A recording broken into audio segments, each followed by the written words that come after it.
Hi guys! Magandang gabi. Welcome back po dito sa Gandara SRU channel for showbiz update. Andito na naman nga po akong muli nagbabalik. Ang nagmamaganda po ninyo kachismosang Kim Pao, wala na pong iba si Gandara upang magatid sa inyo ng latest update and fresh happenings patungkol kina Kim Chiu and Paolo Avellino. And for tonight, ayan ang atin pong pag-uusapan ay may kinalaman dito po sa Kim Pao sa kanila pong taping kanina sa pagbabantay sarado. Uy, bantay sarado talaga naman nga ni Paolo de Umano, itong si Kim Chiu. So yan, talakayin nga po natin ang lahat ng yan. Pero bago po yan, sa mga hindi pa nakasubscribe dito sa ating channel, pakiclick lang po tayo ng subscribe button at notification bell natin na nariyan sa baba para mag-updated po kayo at ma-notify tuwing may bago po tayong chika at balita hinggil sa Kim Pao. Basta po mga balita na may kinalaman kila Kim Chiu and Paolo Avellino, sagot na po natin yan. And eto na nga, alam ko excited na kayo sa atin pong mga chikas, pero alam nyo ba, ayon kay Aling Marites, huy, grabe nga yun, si Paolo Avellino, bantay sarado si Kim Chiu sa kanila pong taping. Alam mo yung tipong kahit wala siyang eksena, nandun siya, nakabantay kay Kim. Sabi nga nila, pwedeng pahinga ni Paolo, refresh, basa ng script, pero hindi nakabantay daw po siya talaga kay Kim kahit standby lang naman siya. Ang sexy pa man din po ng kasuotan ni Kim Chiu, baka kaya nakabantay si Papi. May nakahandang jacket na para sa kanya. Uy, talagang alaga yarn. Pero meron nga ako nakita picture ni Kim na naka-jacket. Siguro para hindi siya mainitan. Siguro si Papi nagsuot sa kanya. Huy, grabihan ka dilulo nga yan. Pero lagi daw nakabantay talaga si Paolo Avellino kay Kim. Laging nandyan lang sa kanyang tabi. Huy, Paolo, palitan mo na kaya si Ate Hides ng trabaho. Charot. Grabe nga naman. Sobrang nakakakilig, lalo na ito, yung pa-selfie na yan ng Kim Pao. Talagang sila pa nagbibigay din ng ayuda sa mga fans. Nakakatuwa na talaga yung inaantay po natin na project na lang dalawa, finally sinisimula na. O wala nang pagtalo-talo, wala nang talo-talo. Kung tatapusin na ba ang Kim Pao, kasi no more ng ganyan. Ito na yon, official. Magpapatuloy na lalayag po ang Kim Pao at wala pong makakapagpalubog ng tambalang Kim Pao, ng tandem na Kim Pao. Hindi yan lulubog kasi hindi rin naman hahayaan nila Kim and Paolo. Lalo na't alam natin na pinaglaban talaga ni Paolo, no? Pinaglaban niya si Kim, pinaglaban yung tambalan nilang dalawa. Huy, sana all. Apakahaba ng hair ni Kim Chiu talaga.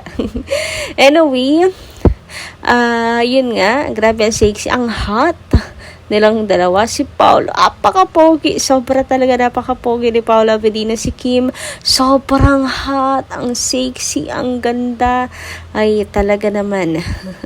And mukhang maganda itong series nila, kabang-abang, sobrang nakaka-excite, lalo na nalaman natin na involved si Paolo dito. Mga personal niyang gamit na gagamitin para si kakaganda nung kanilang series. So, ganun ka-dedicate si Paolo dito. Since, ito naman talaga yung gusto niyang next project, di ba? Ang, action. Finally. So, hindi lang si Paolo ang masaya, pati tayo masaya. Dahil, may bagong project ulit silang dalawa. Alam mo yon, ang dami kasi nagsasabi na after My Love Will Make You Disappear, kanya-kanya na. Si Paolo iiwan na si Kim sa ere, pero hindi.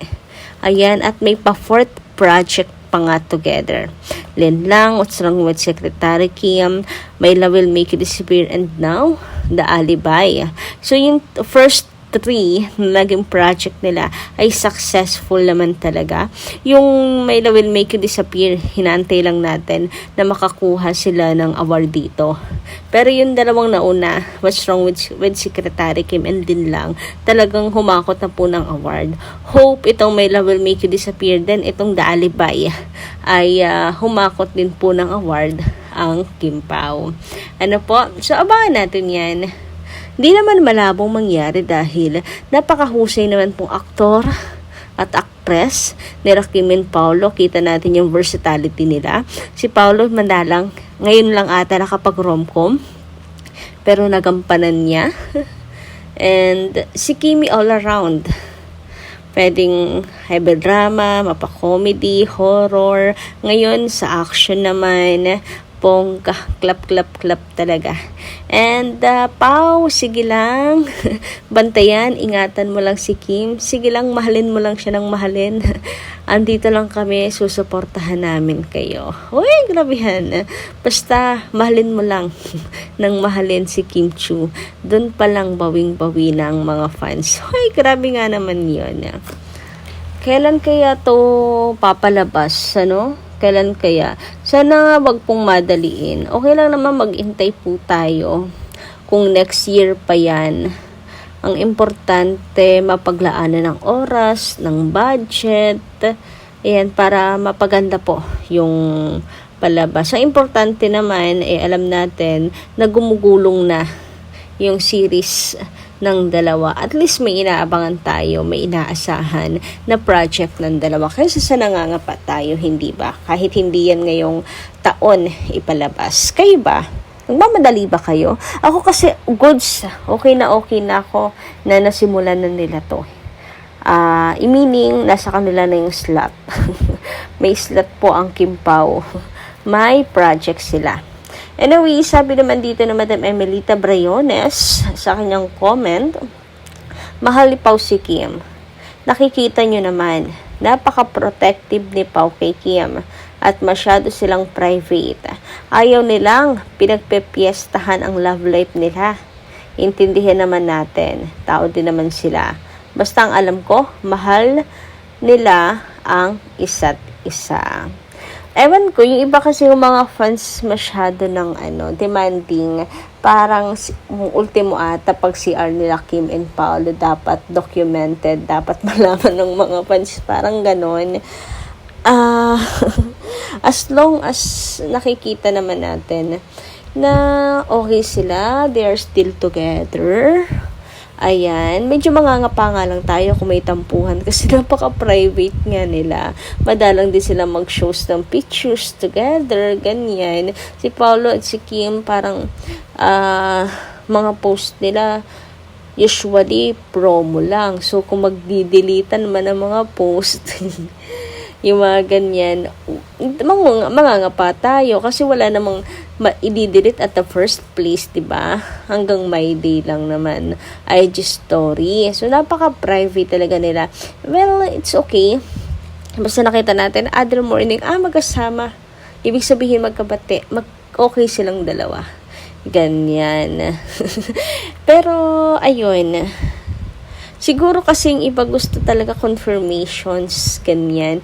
Pero kasi, let's wait the right time. Alam nila yan kung kailan ba dapat, kung ngayon na ba, or hindi pa. Samantala, sabi naman po ni Madam Merlita Aurea Rodriguez, magandang gabi.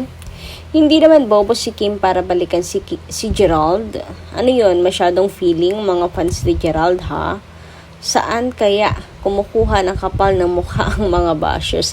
I don't think it's Kim Gerald. Kasi ang pansin ko lang ha, para lang man sa akin. Ang Kim Gerald ang gusto lang comeback project. Parang ganon. Hindi naman para balikan nila ang isa't isa. Parang basher lang talaga, kasalukuyan, group of bashers ni Kim. Alam niyo naman kung saan kampo nang galing yung current bashers ni Kim Chiu, diba? Hindi na natin i-mention. Pero parang sila po yung sila yung nagpapakalat ng hatred, sila yung nagpapakalat ng ganyan, nababalikan si Kim. Pero si Gerald naman, open doon sa kanyang interview na okay sila ni Julia, may plano na nga magkaanak, etc. Dahil tumatanda na. So, I guess, ano lang talaga, may oplan sirain si Kim Chiu, ang mga current bashers na to. Ang Kim Pao, hindi, not really Kim, but the Kim Pao tandem. Alam niyo yun, natatarget lang si Kim kasi nga gustong buwagin at mahiwalay si Kim kay Paolo. Parang ganun yung agenda. So, technically, Kim Pao yung hindi nila gusto.